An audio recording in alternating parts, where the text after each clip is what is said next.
उसका दुनिया में उदाहरण के रूप में चर्चा हो रही है, लोग उसको उदाहरण के रूप में प्रस्तुत करते हैं।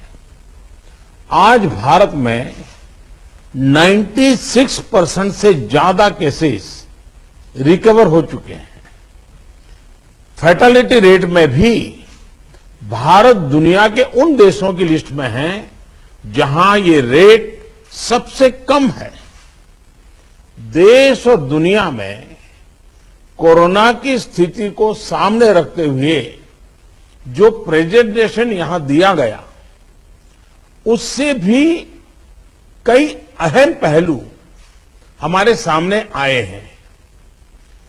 दुनिया के अधिकांश कोरोना प्रभावित देश ऐसे हैं जिन्हें कोरोना की कई वेव्स का सामना करना पड़ा है। हमारे देश में भी कुछ राज्यों में केसेस कम होने के बाद अचानक से वृद्धि होने लगी है। आप सभी इन पर ध्यान दे रहे हैं, लेकिन फिर भी कुछ राज्यों का उल्लेख हुआ है, जैसे महाराष्ट्र है, पंजाब है, और आप मुख्यमंत्रियों ने भी चिंता व्यक्त की है, सिर्फ मैं कह रहा हूं ऐसा नहीं है। और विशेष चिंता की आप कर भी रहे हैं और करने की जरूरत भी है। हम ये भी देख रहे हैं कि महाराष्ट्र और एमपी में टेस्ट पॉजिटिविटी रेट बहुत ज्यादा है और केसों की संख्या भी बढ़ रही है, बहुत आ रहे हैं। इस बारे में कई ऐसे इलाकों, ऐसे जिलों में भी ये वृद्धि देखने को मिल रही है जो अभी तक खुद को बचाए हुए थे, सेफ जोन थे एक प्रकार से। अब वहां पर हमें कुछ चीजें नजर आ रही हैं। देश के 70 जिलों में तो पिछले कुछ हफ्तों में यह वृद्धि 150% से भी ज्यादा है, 150% से ज्यादा। अगर हम इस बढ़ती हुई महामारी को यही नहीं रोकेंगे तो देशव्यापी आउटब्रेक की स्थिति बन सकती है। हमें कोरोना की उस उभरती हुई सेकंड पीक को तुरंत रोकना ही होगा और इसके लिए हमें क्विक और डिसाइसिव कदम उठाने होंगे। कई जगह देखने को मिल रहा है कि मास्क को लेकर अब स्थानीय प्रशासन द्वारा भी उतनी गंभीरता नहीं दिखाई जा रही। मेरा आग्रह है कि स्थानीय स्तर पर गवर्नेंस को लेकर जो भी दिक्कत है उनकी पड़ताल, उनकी समीक्षा की जानी और उन दिक्कतों को सुलझाया जाना, ये मैं समझता हूं वर्तमान में बहुत आवश्यक है। ये मंथन का विषय है कि आखिर कुछ क्षेत्रों में ही टेस्टिंग कम क्यों हो रही है, क्यों ऐसे ही क्षेत्रों में टीकाकरण भी कम हो रहा है। मैं समझता हूं कि ये गुड गवर्नेंस की परीक्षा का भी समय है। कोरोना की लड़ाई में हम आज जहां तक पहुंचे हैं उसमें और उससे जो आत्मविश्वास आया है, ये आत्मविश्वास, हमारा कॉन्फिडेंस ओवर कॉन्फिडेंस भी नहीं हो जाना चाहिए। हमारी ये सफलता लापरवाही में भी नहीं बदलनी चाहिए। हमें जनता को पैनिक मोड में भी नहीं लाना है। एक भय का साम्राज्य फैल जाए, ये भी स्थिति नहीं लानी है। और कुछ सावधानियां बरत करके, कुछ इनिशिएटिव लेकर के हमें जनता को परेशानी से मुक्ति भी दिलानी है। अपने प्रयासों में हमें अपने पुराने अनुभवों को शामिल करके रणनीति बनानी होगी। हर राज्य के अपने अपने प्रयोग हैं, अच्छे प्रयोग हैं, अच्छे इनिशिएटिव हैं। कई राज्य दूसरे राज्यों से नए नए प्रयोग सीख भी रहे हैं। लेकिन अब एक साल में हमारी गवर्नमेंट मशीनरी को नीचे तक ऐसी स्थितियों में कैसे काम करना, करीब करीब ट्रेनिंग हो चुकी है। अब हमें प्रोएक्टिव होना जरूरी है। हमें जहां जरूरी हो, और ये मैं आग्रहपूर्वक कहता हूं, माइक्रो कंटेनमेंट जोन बनाने का विकल्प भी किसी भी हालत में ढिलास नहीं लानी चाहिए। इस पर बड़े आग्रह से काम करना चाहिए। जिलों में काम कर रही पैंडेमिक जो रिस्पांस टीम्स को कंटेनमेंट और सर्वेलेंस एसओपीस इसकी रीओरिएंटेशन की आवश्यकता हो, वो भी किया जाना चाहिए। फिर से एक बार 4 घंटे 6 घंटे के लिए बैठ करके चर्चा हो, हर लेवल पे चर्चा हो, सेंसिटाइज भी करेंगे, पुरानी चीजें याद भी करा देंगे और गति भी ला सकते हैं। और इसके साथ ही टेस्ट, ट्रैक और ट्रीट, इसको लेकर भी हमें उतनी ही गंभीरता की जरूरत है जैसे कि हम पिछले 1 साल से करते आ रहे हैं। हर संक्रमित व्यक्ति के कॉन्टैक्ट को कम से कम समय में ट्रैक करना और आरटी-पीसीआर टेस्ट रेट 70% से ऊपर रखना बहुत अहम है। हम ये भी देख रहे हैं कि कई राज्यों में रैपिड एंटीजन टेस्टिंग पर ही ज्यादा बल दिया जा रहा है और उसी भरोसे गाड़ी चल रही है। जैसे केरल है, उड़ीसा है, छत्तीसगढ़ है, यूपी है। मुझे लगता है कि इसमें बहुत तेजी से बदल की जरूरत है। इन सभी राज्यों में, मैं तो चाहता हूं देश के सभी राज्यों में हमें आरटी-पीसीटी टेस्ट और बढ़ाने पर जोर देना होगा। एक बात जो बहुत ध्यान देने वाली है वो ये कि इस बार हमारे टियर 2 और टियर 3 शहर जो शुरू में प्रभावित नहीं हुए थे, उनके आसपास के क्षेत्र प्रभावित ज्यादा हो रहे हैं। देखिए, इस लड़ाई में हम सफलतापूर्वक बच पाए हैं, उसका एक कारण था कि हम गांवों को इससे मुक्त रख पाए थे। लेकिन टियर 2, टियर 3 सिटी पहुंचा तो इसको गांव में जाने से देर नहीं लगेगी और गांवों को संभालना हमारी व्यवस्थाएं बहुत कम पड़ जाएगी। और इसलिए हमें छोटे शहरों में टेस्टिंग को बढ़ाना होगा। हमें छोटे शहरों में रेफरल सिस्टम और एम्बुलेंस नेटवर्क के ऊपर विशेष ध्यान देना होगा। प्रेजेंटेशन में ये भी बात हमारे सामने रखी गई कि अभी वायरस का स्प्रेड डिस्प्रेस्ड मैनर में हो रहा है। इसकी बहुत बड़ी वजह यह भी है कि अब पूरा देश ट्रैवल के लिए खुल चुका है। विदेशों से आने वाले लोगों की संख्या भी बढ़ी है। इसलिए आज हर एक केस के ट्रैवल की, उसके कॉन्टैक्ट्स के ट्रैवल की सूचना सभी राज्यों को आपस में भी साझा करना जरूरी है। आपस में जानकारी साझा करने के लिए किसी नए मैकेनिज्म की जरूरत लगती है तो उस पर भी विचार होना चाहिए। इसी तरह विदेश से आने वाले यात्रियों और उनके कॉन्टैक्ट्स के सर्वेलेंस के लिए एसओपी के पालन की जिम्मेदारी भी हमारी अब बढ़ गई है। अभी हमारे सामने कोरोना वायरस के न्यूटन्स को भी पहचाने और उनके प्रभावों का आकलन का भी एक प्रश्न है।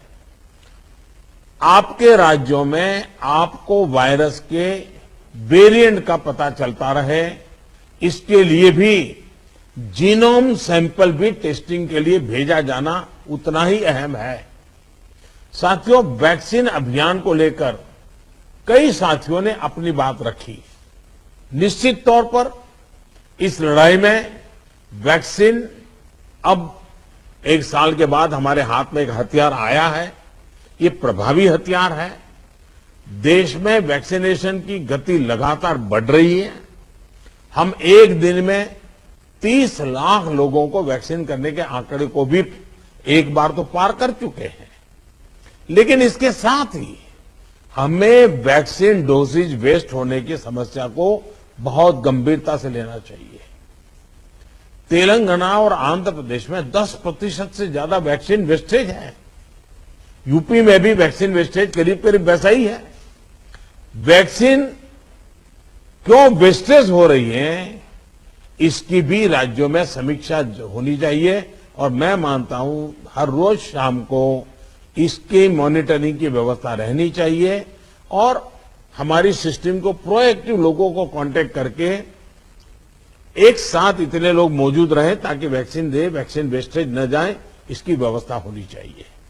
क्योंकि एक प्रकार से जितना परसेंटेज वेस्टेज होता है, हम किसी के अधिकार को बर्बाद कर रहे हैं। हम किसी के अधिकार को बर्बाद करने का हमें हक नहीं है। स्थानीय स्तर पर प्लानिंग और गवर्नेंस की जो भी कमियां हैं, उन्हें तुरंत सुधारा जाना चाहिए। वैक्सीन वेस्टेज जितनी रुकेगी, और मैं तो चाहूंगा राज्यों ने तो जीरो वेस्टेज के टारगेट से काम शुरू करना चाहिए। हमारे यहां वेस्टेज नहीं होने देंगे। एक बार कोशिश करेंगे तो इंप्रूवमेंट जरूर होगा। उतने ही ज्यादा हेल्थ वर्कर्स, फ्रंटलाइन वर्कर्स और दूसरे एलिजिबल लोगों को वैक्सीन की दोनों डोज पहुंचाने के हमारे प्रयास सफल होंगे। मुझे विश्वास है कि हमारे इन सामूहिक प्रयासों और रणनीतियों का अमल जल्दी हमें दिखाई देगा और उसका परिणाम भी नजर आएगा। अंत में मैं कुछ बिंदु फिर एक बार दोहराना चाहता हूं ताकि हम सभी इन विषयों पर ध्यान देते हुए आगे बढ़े। एक मंत्र जो हमें लगातार हम सबको कहना होगा, दवाई भी और कड़ाई भी। देखिए, दवाई मतलब बीमारी चली गई ऐसा नहीं। मान लीजिए किसी को जुकाम हुआ है, उसने दवाई ले ली, सब ली, लेकिन इसका मतलब ये नहीं है कि उसको ठंडी जगह पे बिना सुरक्षा के ऊनी कपड़े वगैरह पहने बिना वो चला जाए, बारिश में कहीं भीगने के लिए चला जाए। भाई ठीक है, तुमने दवाई ली है, लेकिन तुम्हें बाकी संभालना तो पड़ेगा ही पड़ेगा। ये हर हेल्थ का नियम है जी। ये कोई इस बीमारी के लिए नहीं है, ये हर बीमारी के लिए है जी। अगर हमें टाइफाइड हुआ, दवाई हो गई, सब हो गई, फिर भी डॉक्टर कहते हैं वे इन चीजों को नहीं खाना। ये वैसा ही है। और इसलिए मैं समझता हूं इतनी सामान्य बात लोगों को समझानी चाहिए। और इसलिए दवाई भी और कड़ाई भी, इस विषय में हम बार बार लोगों को आग्रह करें। दूसरा जो विषय मैंने कहा, आरटीपीसीआर टेस्ट को स्केल अप करना बहुत आवश्यक है ताकि नए केसेस की पहचान तुरंत हो सके। स्थानीय प्रशासन को माइक्रो कंटेनमेंट जोन बनाने की दिशा में हमें आग्रह करना चाहिए। वो वहीं पर काम तेजी से करें, हम बहुत तेजी से रोक पाएंगे, ताकि संक्रमण का दायरा फैलने से रोकने में वो मदद करेगा। वैक्सीन लगाने वाले केंद्रों की संख्या बढ़ाने की आवश्यकता है। वो प्राइवेट हो, सरकारी हो, जितना, जैसा आपने मैप देखा होगा, वो आपके लिए भी राज्यवार भी बनाया। वो शुरू में जो ग्रीन डॉट वाला बताया था, और देखने से ही पता चलता है बहुत सारे इलाके हैं कि जहां लाइट ग्रीन लग रहा है, मतलब कि हमारे वैक्सीनेशन सेंटर उतने नहीं है और या तो एक्टिव नहीं है। देखिए, टेक्नोलॉजी हमारी बहुत मदद कर रही है। हम बहुत आसानी से डे टू डे चीजों को ऑर्गेनाइज कर सकते हैं। इसका हमें फायदा तो लेना है, लेकिन उसमें उसके आधार पर हमें इंप्रूवमेंट करना है। हमारे जितने सेंटर्स प्रोएक्टिव होंगे, मिशन मोड में काम करेंगे, वेस्टेज भी कम होगा, संख्या भी बढ़ेगी और एक विश्वास तुरंत बढ़ेगा। मैं चाहता हूं कि इसको बल दिया जाए।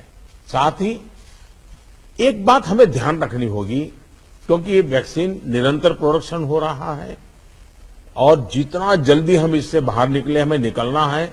अदरवाइज ये 1 साल, 2 साल, 3 साल तक खींचता चला जाएगा। एक मुद्दा है वैक्सीन की एक्सपायरी डेट। हमें ध्यान रखना चाहिए कि जो पहले आया है उसका पहले उपयोग हो, जो बाद में आया है उसका बाद में उपयोग हो। अगर जो बाद में आया हुआ हम पहले उपयोग कर लेंगे तो फिर एक्सपायरी डेट और वेस्टेज की स्थिति बन जाएगी। और इसलिए मुझे लगता है कि अवॉइडेबल वेस्टेज से तो हमें बचना ही चाहिए। हमें पता होना चाहिए कि ये लॉट हमारे पास जो है, इसकी एक्सपायरी डेट ये है, हम सबसे पहले इसका उपयोग कर लेंगे। ये बहुत जरूरी है। और इन सभी बातों के साथ इस संक्रमण के फैलाव को रोकने के लिए जो मूलभूत कदम है, जैसा मैं कहता हूं, दवाई भी और कड़ाई भी। मास्क पहनना है, 2 गज की दूरी बनाए रखना है, साफ सफाई का ध्यान रखना है, पर्सनल हाइजीन हो या सोशल हाइजीन, पूरी तरह उसको बल देना पड़ेगा। ऐसे कई कदम जो पिछले 1 साल से हम करते आए हैं, फिर से एक बार उसको बल देने की जरूरत है। फिर से इस बार आग्रह करने की जरूरत है। उसमें हमें कड़ाई करनी पड़े तो करनी चाहिए। जैसे हमारे कैप्टन साहब कह रहे थे कि हम कल से एक बड़ा कड़ाई करने का मूवमेंट चला रहे, अच्छी बात है। मुझे लगता है कि हम सबने इस दिशा में हिम्मत के साथ करना पड़ेगा। मुझे विश्वास है कि इन विषयों पर लोगों की जागरूकता बनाए रखने में हमको सफलता मिलेगी। मैं फिर एक बार आपके सुझावों का लिए धन्यवाद करता हूं और भी जो सुझाव है आप जरूर भेजिए। जो हॉस्पिटल के विषय में जो आज चर्चा निकली है, आप 2-4 घंटे में ही सारी जानकारी दे दीजिए, ताकि मैं शाम को 7-8 बजे के आसपास मेरे डिपार्टमेंट के लोगों के साथ रिव्यू करके इसमें से अगर कोई बॉटल नेक है तो उसको दूर करने के लिए कोई आवश्यक निर्णय करने होंगे तो हेल्थ मिनिस्ट्री तुरंत कर लेगी और मैं भी उस पर ध्यान दूंगा। लेकिन मैं कहता हूं कि हम अब तक जो लड़ाई जीतते आए हैं, हम सबका सहयोग है। एक एक हमारा कोरोना वॉरियर का सहयोग है, उसके कारण हुआ है। जनता जनार्दन ने भी बहुत कोऑपरेट किया है जी। हमें जनता से जूझना नहीं पड़ा है।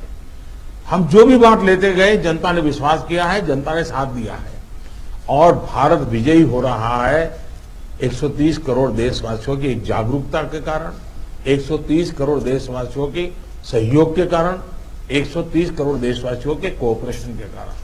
हमें जितना जनता जनार्दन को इस विषय पर फिर से जोड़ पाए, फिर से विषय को बताएंगे, मुझे पक्का विश्वास है कि जो अभी बदलाव नजर आ रहा है, हम उस बदलाव को फिर से एक बार रोक पाएंगे, फिर से हम नीचे की तरफ ले जाएंगे, ऐसा मेरा पक्का विश्वास है। आप सबने बहुत मेहनत की है, आपके पास इसकी एक्सपर्टाइज टीम बन चुकी है। थोड़ा आप डेली 1 बार 2 बार पूछना शुरू कर दीजिए, सप्ताह में 1-2 बार मीटिंग लेना शुरू कर दीजिए, चीजें अपने आप गति पकड़ जाएगी। मैं फिर एक बार बहुत शॉर्ट नोटिस में आप सबको आज की मीटिंग मैंने ऑर्गेनाइज की, लेकिन फिर भी आपने समय निकाला और बहुत विस्तार से अपनी सारी जानकारियां दी। मैं आपका बहुत बहुत आभार व्यक्त करता हूं। धन्यवाद जी।